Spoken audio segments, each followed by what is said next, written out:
ബാംഗ്ലൂർ ലക്ഷ്മി എന്ന് പറയുന്ന 50-കാരി ഉണ്ടായിരുന്നു. ഇവർ ഹസ്ബൻഡ് മരണപ്പെട്ടിട്ടുണ്ട്. 36 വയസ്സുകാരനായിട്ടുള്ള മഞ്ജുനാഥ് എന്ന് പറയുന്ന ഒരു മകൻ മാത്രമേ ഈ സ്ത്രീക്കുള്ളൂ. ഇവനാണ് ബാങ്കിലാണ് പണിയും കാര്യങ്ങളൊക്കെ ചെയ്തു വരുന്നത്. ഇവനിക്കൊരു വൈഫ് ഉണ്ട്, അവളെ പേര് രശ്മി എന്നാണ്. പിന്നീടാണ് ഇവർക്ക് 2 കുട്ടികളും കാര്യങ്ങളും ഉണ്ട്. അങ്ങനെ ഇരിക്കെ ഒക്ടോബർ മാസം 15-ാം തീയതിയാണ് ഇവന്റെ വൈഫാണ് ഇവന്റെ മൊബൈലിലോട്ട് വിളിക്കുകയാണ്. ഇവൻ ബാങ്കിലായിരുന്നു ഉണ്ടായിരുന്നത്. ഏകദേശം സമയം 11 മണിയായിട്ടുണ്ട്. അതിനുശേഷം ഇവൻ മൊബൈൽ ഫോൺ എടുത്തു നോക്കിയപ്പോൾ ഇവന്റെ ഭാര്യ കരയുന്നതായിരുന്നു ഇവർക്ക് കേൾക്കാൻ വേണ്ടി സാധിച്ചിട്ടുണ്ടായിരുന്നത്. എന്താണ് നീ കരയുന്നത്, പെട്ടെന്ന് തന്നെ കാര്യം പറയൂ എന്ന് ഇവളെ പക്കൽ ഇവൻ പറയുകയും ചെയ്തു. അതിനുശേഷം മഞ്ജുനാഥിന്റെ പക്കൽ ഇവന്റെ ഭാര്യ പറയുകയാണ്, അമ്മ പെട്ടെന്ന് തന്നെ കൊഴിഞ്ഞു വീണു, യാതൊരു രീതിയിലുള്ള അനക്കവും കാര്യങ്ങളും ഒന്നും തന്നെ ഇല്ല, ഒന്ന് വീട്ടിലോട്ട് പെട്ടെന്ന് വരാമെന്ന് പറയുകയും ചെയ്തു. മഞ്ജുനാഥാണ് ബാങ്കിൽ നിന്ന് പെട്ടെന്ന് ഇറങ്ങി പോവുകയും പിന്നീടാണെങ്കിൽ തൊട്ടടുത്ത ഇവന്റെ സുഹൃത്തായിട്ടുള്ള ഒരു ക്ലിനിക്കിൽ വർക്ക് ചെയ്യുന്ന ഡോക്ടറിനെയും കൂട്ടിയിട്ടായിരുന്നു വീട്ടിലോട്ട് പോയിട്ടുണ്ടായിരുന്നത്. അതിനുശേഷം വീട്ടിലെത്തിയതിനു ശേഷമാണെങ്കിൽ അമ്മയാണെങ്കിൽ ഡോക്ടർ ചെക്കപ്പും കാര്യങ്ങളൊക്കെ ചെയ്യുകയും ചെയ്തു. അതിനുശേഷം മഞ്ജുനാഥിന്റെ പക്കൽ പറയുകയാണ് അമ്മ മരണപ്പെട്ടു എന്ന്. അതിനുശേഷം ഡോക്ടറിന്റെ പക്കൽ മഞ്ജുനാഥ് പറഞ്ഞു അമ്മക്ക് യാതൊരു രീതിയിലുള്ള പ്രോബ്ലം കാര്യങ്ങളും ഒന്നും തന്നെ ഇല്ല, പിന്നീട് എങ്ങനെയാണ് അമ്മ പെട്ടെന്ന് മരണപ്പെട്ടത് എന്ന് ഇത്തരത്തിൽ തന്നെ ഡോക്ടറിന്റെ പക്കൽ മഞ്ജുനാഥ് ചോദിക്കുകയും ചെയ്തു. അമ്മക്ക് ഹാർട്ട് അറ്റാക്ക് വന്നതായിരിക്കാം, പെട്ടെന്ന് തന്നെ ഹാർട്ട് അറ്റാക്ക് വന്നതിന് ശേഷം കൊഴിഞ്ഞു വീണ് മരണപ്പെട്ടതായിരിക്കാം എന്നായിരുന്നു ഈ ഡോക്ടർ പറഞ്ഞിട്ടുണ്ടായിരുന്നത്. അതിനുശേഷമാണെങ്കിൽ ഇവരെ കർമ്മവും കാര്യങ്ങളൊക്കെ നടക്കുകയാണ്. അതിനുശേഷം ഈ സ്ത്രീയെ പിന്നീട് അടക്കവും കാര്യങ്ങളൊക്കെ ചെയ്യുകയും ചെയ്തു. അങ്ങനെ ഇരിക്കുകയാണ് ഇവർ വീടും കാര്യങ്ങളൊക്കെ നമ്മൾ നോക്കുന്ന സമയത്ത് നമുക്ക് കാണാൻ വേണ്ടി സാധിക്കുന്നത് 2 നില വീടാണ്. ഈ താഴത്തെ നിലയിലാണെങ്കിൽ ഈ ലക്ഷ്മി അമ്മയും അതുപോലെ തന്നെ മഞ്ജുനാഥും പിന്നീട് മഞ്ജുനാഥിന്റെ ഭാര്യയായ രശ്മി 2 മക്കളുമാണ് താമസിക്കുന്നത്. മുകളിലെ നിലയാണെങ്കിൽ ഇവർ വാടകയ്ക്ക് കൊടുക്കാറാണ്. അവിടെ 2 ബാച്ചിലേഴ്സ് ആണ് താമസിക്കുന്നത്. അക്ഷയ് എന്ന് പറയുന്ന ഒരുത്തനും അതുപോലെ തന്നെ രാഘവേന്ദ്രൻ എന്ന് പറയുന്ന ഒരുത്തനുമായിരുന്നു അവിടെ താമസിച്ച് വന്നിട്ടുണ്ടായിരുന്നത്. ഇവർ 2 പേരും സ്വകാര്യ കമ്പനിയിലായിരുന്നു വർക്കും കാര്യങ്ങളൊക്കെ ചെയ്ത് വന്നിട്ടുണ്ടായിരുന്നത്. അങ്ങനെ ഇരിക്കുകയാണെങ്കിൽ ഒരു ദിവസമാണെങ്കിൽ ഈ അടക്കവും കാര്യങ്ങളൊക്കെ കഴിഞ്ഞ ശേഷം ആ മുകളിൽ താമസിക്കുന്ന രാഘവേന്ദ്രൻ എന്ന് പറയുന്ന ചെറുപ്പക്കാരനാണെങ്കിൽ മഞ്ജുനാഥിനെ വിളിക്കുകയാണ്. മഞ്ജുനാഥിനെ വിളിച്ചതിന് ശേഷം പറഞ്ഞു നമുക്ക് 2 പേർക്കും ഒന്ന് കാണും, വീട്ടിൽ വെച്ച് കാണണ്ട, നമുക്ക് പുറത്ത് വെച്ച് കാണാമെന്നായിരുന്നു പറഞ്ഞിട്ടുണ്ടായിരുന്നത്. മഞ്ജുനാഥ് വിചാരിച്ചിട്ടുണ്ടായിരുന്നത് വാടകയുടെ കാര്യങ്ങൾ സംസാരിക്കാനായിരിക്കും. ഇവന്റെ അമ്മയായിരുന്നു വാടകയും കാര്യങ്ങളൊക്കെ നോക്കിയിട്ടുണ്ടായിരുന്നത്. അതിനുശേഷം പിന്നീടാണെങ്കിൽ രാഘവേന്ദ്ര മഞ്ജുനാഥിനെ കണ്ടതിന് ശേഷം പറയുകയാണ് നിങ്ങൾ അമ്മ മരണപ്പെട്ടതല്ല, കൊലപാതകം ചെയ്തതാണ് എന്ന് പറയുകയും ചെയ്തു. അതിനുശേഷം പിന്നീട് ഇവ പറയുകയാണ് നിങ്ങളുടെ ഭാര്യയായ രശ്മിയും അതുപോലെ തന്നെ എൻ്റെ റൂമിൽ താമസിക്കുന്ന അക്ഷയുമാണ് കൊലപാതകം ചെയ്തത് എന്ന് പറയുകയും ചെയ്തു. ഈ കാര്യങ്ങളൊന്നും മഞ്ജുനാഥിനെ അക്സെപ്റ്റ് ചെയ്യാൻ വേണ്ടി സാധിച്ചിട്ടുണ്ടായിരുന്നത്. പിന്നീട് ഇവന്റെ മേലോടാണ് തർക്കിച്ച് കയറുകയാണ് മഞ്ജുനാഥ് ചെയ്തിട്ടുണ്ടായിരുന്നത്. അതിനുശേഷമാണ് ഇവന്റെ മൊബൈൽ ഫോൺ എടുത്തതിന് ശേഷം രാഘവേന്ദ്ര പലതായിട്ടുള്ള കാര്യങ്ങൾ കാണിച്ചു കൊടുക്കുകയും ചെയ്തു. അതായത് ഇവന്റെ ഭാര്യയായിട്ടുള്ള രശ്മിയും അതുപോലെ തന്നെ മുകളിലുള്ള അക്ഷയും തമ്മിൽ ചാറ്റ് ചെയ്തിട്ടുള്ള പലതായിട്ടുള്ള കാര്യങ്ങളായിരുന്നു. ഇവൻ അമ്മയെ കൊലപാതകം ചെയ്യേണ്ട രീതിയിലുള്ള കാര്യങ്ങളൊക്കെ തന്നെയായിരുന്നു ഇവർ സംസാരിച്ചിട്ടുണ്ടായിരുന്നത്. അങ്ങനെ ഇരിക്കെ പിന്നീടാണ് മഞ്ജുനാഥ് ഈ കാര്യങ്ങളൊക്കെ എടുത്തുകൊണ്ട് തന്നെ പോലീസ് സ്റ്റേഷനിൽ പോയതിനു ശേഷം ഒരു കംപ്ലൈന്റ് കൊടുക്കുകയും ചെയ്തു. പോലീസ് സ്റ്റേഷനിൽ നിന്നാണെങ്കിൽ ഈ ഭാര്യയായിട്ടുള്ള രശ്മി അക്ഷയും വിളിക്കുകയാണ്. വിളിച്ചതിന് ശേഷം 2 പേരും ഒന്ന് പോലീസ് സ്റ്റേഷനിൽ വരണമെന്നായിരുന്നു 2 പേരെ മക്കളും പറഞ്ഞിട്ടുണ്ടായിരുന്നത്. ഇവർ 2 പേരും വിളിച്ചിട്ടുണ്ടെന്നും മറ്റൊരാൾക്ക് അറിയിച്ചിട്ടുണ്ടായിരുന്നില്ല പോലീസുകാർ. അങ്ങനെ ഇരിക്കെ രശ്മിയാണ് അക്ഷയെ വിളിച്ച് പറയുകയും ചെയ്തു എന്നെ ഇങ്ങനെ പോലീസ് സ്റ്റേഷനിൽ വിളിച്ചിട്ടുണ്ട്, എനിക്കെന്തോ രീതിയിലുള്ള ഔട്ടും കാര്യങ്ങളൊക്കെ ഉണ്ടെന്ന രീതിയിലുള്ള കാര്യങ്ങളായത് രശ്മി ഇവന്റെ പക്കൽ പറഞ്ഞിട്ടുണ്ടായിരുന്നു. അപ്പോൾ ഇവനും മുന്നേ എന്നെയും പോലീസ് സ്റ്റേഷനിലോട്ട് വിളിച്ചിട്ടുണ്ടെന്ന്. ഇവർ 2 പേരും പോലീസ് സ്റ്റേഷനിലോട്ട് എത്തിയതിനു ശേഷം പിന്നീട് രശ്മിയെ പോലീസുകാർ ക്വസ്റ്റ്യൻ ചെയ്യുകയാണ്.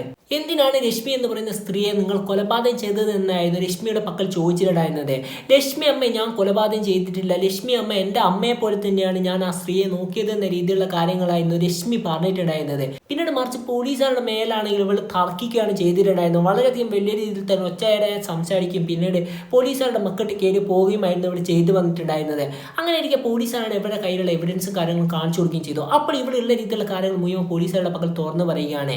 ഇവർ 2 പേരും മുകളിലായിരുന്നു താമസിച്ചിട്ടുണ്ടായിരുന്നത്. രാഘവേന്ദ്രനും അക്ഷയാണെങ്കിൽ ഈ സ്വകാര്യ കമ്പനിയിൽ നിന്ന് പണിയും കാര്യങ്ങൾ രാജിവെക്കുകയും ചെയ്തു. ഇവളാണ് ഡ്രസ്സ് ആറിടാൻ വേണ്ടി പോവാറുണ്ടായിരുന്നു ടെറസിന്റെ മുകളിൽ. അന്നേശമായി ഇവനെ കാണാറുണ്ടായിരുന്നു. പിന്നീട് ഇവർ 2 പേരും പതുക്കെ സംസാരിക്കാൻ വേണ്ടി തുടങ്ങുകയും ചെയ്തു. പിന്നീടാണ് 2 പേരും മൊബൈൽ നമ്പർ കൈമാറുകയും പിന്നീട് 2 പേരും ആണെങ്കിൽ മൊബൈലിൽ ചാറ്റും കാര്യങ്ങളും ചെയ്യാറുമുണ്ടായിരുന്നു. പിന്നീട് ഇത് വൈകിട്ട ബന്ധത്തിലോട്ട് പോകുകയും പിന്നീടാണ് രാഘവേന്ദ്ര പണിക്ക് പോകുന്ന സമയത്താണെങ്കിൽ പിന്നീടാണെങ്കിൽ രശ്മിയാണ് ആ റൂമിലോട്ട് പോകുകയും പിന്നീട് 2 പേര് ലൈംഗികമായി ബന്ധവും കാര്യങ്ങളും ചെയ്യാറുണ്ടായിരുന്നു.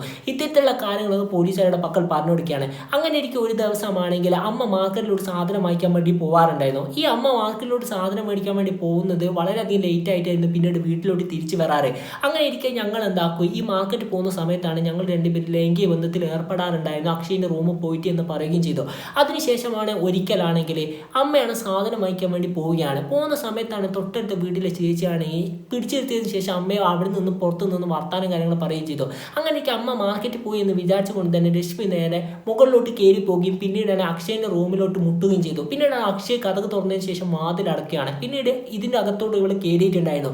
ഈ കാര്യം കണ്ട് പിന്നീട് ലക്ഷ്മി ആണെങ്കിലോ ഇവളെ മക്കളാണ് സംസാരിക്കുന്നതിന് നിർത്തിയതിനു ശേഷം പിന്നീട് നേരെ ഈ അക്ഷയെല്ലാം താമസിക്കുന്ന ഇവരെ വീടിൻ്റെ മുകളിലോട്ട് കയറി പോകും. പിന്നീട് ആ വാതിൽ മുട്ടുകയും ചെയ്തു. വാതിൽ മുട്ടിയപ്പോൾ ഇവർ രണ്ടുപേരും വാതിൽ തുറന്നിട്ടുണ്ടായിരുന്നില്ല. പിന്നീടാണെങ്കിൽ അക്ഷയ് ചോദിക്കുകയാണ് ആരാണ് അത് എന്ന രീതിയിലുള്ള കാര്യങ്ങളായിരുന്നു ചോദിച്ചിട്ടുണ്ടായിരുന്നത്. അതിനുശേഷം പിന്നീട് ഇവർ കഥക്ക് തുറക്കില്ല എന്ന് ഉറപ്പാക്കി ലക്ഷ്മിയാണ് താഴോട്ട് പോവുകയും ചെയ്തു. താഴോട്ട് പോയതിനു ശേഷം ഒരു അരമണിക്കൂറെല്ലാം കഴിഞ്ഞതിന് ശേഷമാണ് പതുക്കെ സ്റ്റെയർ കേസ് ഇറങ്ങിയതിന് ശേഷം മൊബൈൽ ഫോൺ വിളിച്ചുകൊണ്ട് തന്നെ പതുക്കെ വീട്ടിലോട്ട് കയറി വരുന്നത്.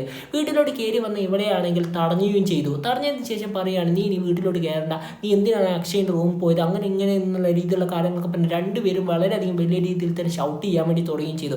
പിന്നീട് പറയുകയാണ് ഈ കാര്യങ്ങൾ നീ ഇനി ആവർത്തിക്കാൻ പാടില്ല, അവനുമായി യാതൊരു രീതിയിലുള്ള ബന്ധങ്ങളും കാര്യങ്ങളും ഒന്നും തന്നെ ഉണ്ടാകാൻ പാടില്ല എന്ന് പറയുകയും ചെയ്തു. ഈ കാര്യങ്ങളൊന്നും മഞ്ജുനാഥിൻ്റെ പക്കൽ ഈ സ്ത്രീ പറഞ്ഞിട്ടുണ്ടായിരുന്നില്ല. അങ്ങനെ ഇരിക്കെ പിന്നീടാണ് ഇവിടെ മൊബൈൽ ഫോൺ ആരെയും വിളിക്കുകയാണെങ്കിൽ ചാറ്റും കാര്യങ്ങളൊക്കെ ചെയ്യുമ്പോൾ വളരെയധികം സംശയമായിരുന്നു. അങ്ങനെ ഇരിക്കെ ഇവർ രണ്ടുപേർ ചാറ്റ് ചെയ്യുകയും ചെയ്തു. അതായത് ഇവർക്ക് രണ്ടുപേർക്ക് ഫിസിക്കൽ റിലേഷൻഷിപ്പിൽ ഏർപ്പെടാതെ നിൽക്കാൻ പറ്റില്ല എന്ന രീതിയിലായപ്പോൾ പറയുകയാണ് അമ്മയെ കൊലപാതകം ചെയ്യാമെന്ന് ഇവളെന്നെ അങ്ങോട്ട് പറയുകയും ചെയ്തു.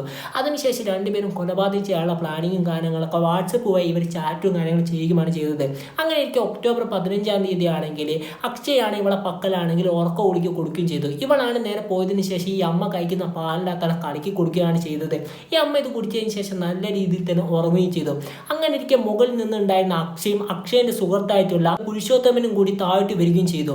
പിന്നീടാണെങ്കിൽ പുരുഷോത്തമനും അക്ഷയും നോക്കി നിൽക്കുന്ന സമയത്താണ് രശ്മിയാണ് ഈ സ്ത്രീയുടെ കഴുത്ത് പിടിച്ച് നിൽക്കുകയാണ്. കഴുത്ത് പിടിച്ച് നിൽക്കിയപ്പോൾ പുരുഷോത്തമൻ അത് തടയുകയും ചെയ്തിട്ടുണ്ടായിരുന്നു. അതായത് ഈ സ്ത്രീയുടെ കഴുത്ത് പിടിച്ച് നിൽക്കുകയാണെങ്കിൽ അവിടെ കൈൻ്റെ പാടും കാര്യങ്ങളും വരും. ഇതൊക്കെ കൂടി തന്നെ ആരെങ്കിലും കൊലപാതകം ചെയ്തതായിരിക്കുമെന്ന് ബോഡി കാണുമ്പോൾ തിരിയും. ഇതൊക്കെ കൂടി തന്നെ തണുക്കാണി വെച്ച് മൂക്കിലാണ് പൊത്തുകയാണ്, ശ്വാസം മുട്ടി മരണപ്പെടുകയാണ് ചെയ്യുക എന്ന രീതിയിലുള്ള കാര്യങ്ങൾ പുരുഷോത്തമൻ ഇവരെ പക്കൽ പറഞ്ഞു കൊടുക്കുകയും ചെയ്തു. അങ്ങനെ എനിക്ക് 3 പേര് ചേർന്ന് കൊണ്ട് തന്നെ തണുക്കാണി പൊത്തിയും കൊണ്ട് തന്നെ ഈ സ്ത്രീയെ അതിദാരുണമായി കൊലപ്പെടുത്തിയാണ്. ദാരുണമായി കൊലപ്പെടുത്തിയതിന് ശേഷം പിന്നീടാണ് ഇവർ രണ്ടുപേരും അവിടെ നിന്ന് പോവുകയും ചെയ്തു. പിന്നീടാണ് 11 മണിക്കാണെങ്കിൽ ഇവിടെ ഹസ്ബൻഡിന് നേരെ വിളിക്കുകയാണ്. മഞ്ജുനാഥിനെ വിളിച്ചതിന് ശേഷം പിന്നീട് ഇവിടെ ഡ്രാമയും കാര്യങ്ങളും ആരംഭിക്കുകയാണ് ചെയ്തിട്ടുണ്ടായിരുന്നത്. ഇത്തരത്തിലുള്ള കാര്യങ്ങളൊക്കെ പിന്നീട് പോലീസുകാരുടെ പക്കൽ തുറന്നു പറയുകയും ചെയ്തു. അങ്ങനെ ഇരിക്കെ പിന്നീടാണ് മുകളിലെ മുറിയിൽ അതായത് ഈ എവിഡൻസും കാര്യങ്ങളും പിന്നീടാണെങ്കിൽ രാഘവേന്ദ്രൻ എങ്ങനെയാണ് കിട്ടുന്നത് എന്ന രീതിയിലുള്ള കാര്യങ്ങൾ നമ്മൾ നോക്കുന്ന സമയത്ത് നമുക്ക് കാണാൻ വേണ്ടി സാധിച്ചിട്ടുണ്ടായിരുന്നത്. അക്ഷയ് മുകളിൽ നിന്ന് കുളിക്കാൻ വേണ്ടി കയറിയ സമയത്തായിരുന്നു വാട്സപ്പിൻ്റെ അകത്താണ് ഇവൻ്റെ അതിൻ്റെ അകത്ത് ഒരു ചാറ്റും കാര്യങ്ങളും വന്നിട്ടുണ്ടായിരുന്നത്. ആ ചാറ്റും കാര്യങ്ങളും താഴെയുള്ള സ്ത്രീ ആയിരുന്നു ചെയ്തിട്ടുണ്ടായിരുന്നത് എന്ന രീതിയിലുള്ള കാര്യം എനിക്ക് കാണാൻ വേണ്ടി സഹായിക്കുകയും ചെയ്തു. അതിനുശേഷം ആ വാട്സപ്പും കാര്യങ്ങളും ഓപ്പൺ ചെയ്ത് നോക്കിയപ്പോഴാണ് ഇവർ രണ്ടുപേരും പലതായിട്ടുള്ള ചാറ്റും കാര്യങ്ങളും ചെയ്തതും അതുപോലെ തന്നെ ലക്ഷ്മിയെ കൊലപാതകം ചെയ്തത് എന്ന രീതിയിലുള്ള കാര്യങ്ങളൊക്കെ പിന്നീട് ഇവർ ചാറ്റും കാര്യങ്ങളൊക്കെ ചെയ്തിട്ടുള്ളത് ഇവൻ കാണുന്നത്. പെട്ടെന്ന് തന്നെ ഇവൻ്റെ മൊബൈൽ ഫോണും കാര്യങ്ങളും എടുത്തതിന് ശേഷം അത് ഫോട്ടോ എടുക്കുകയും പിന്നീടാണെങ്കിൽ ഇവരുടെ മകനായിട്ടുള്ള അതായത് ലക്ഷ്മിയുടെ മകനായിട്ടുള്ള മഞ്ജുനാഥിനെ വിളിക്കുന്നതും ഈ സ്ഥലത്തോട്ട് വരുന്നത് നിങ്ങളെ ഭാര്യയോട് വക്കൽ വരെ പറയാൻ പാടില്ല എന്ന് പറഞ്ഞുകൊണ്ട് തന്നെ ആ ചായക്കടയിൽ പോയതിനു ശേഷം എവിഡൻസും കാര്യങ്ങളൊക്കെ കാണിച്ചു കൊടുക്കുകയും ചെയ്തിട്ടുണ്ടായിരുന്നത്. അപ്പോൾ എന്തായാലും നമ്മൾ ഈ വീഡിയോ ഇവിടെ വെച്ച് വൈൻഡപ്പ് ചെയ്യുകയാണ്. ഇതിൽ നല്ല വീഡിയോ വരാം. നമ്മുടെ ഈശ്വർ സനിയോ ഫിറ്റ്സ് മി അഫ്രാദ്.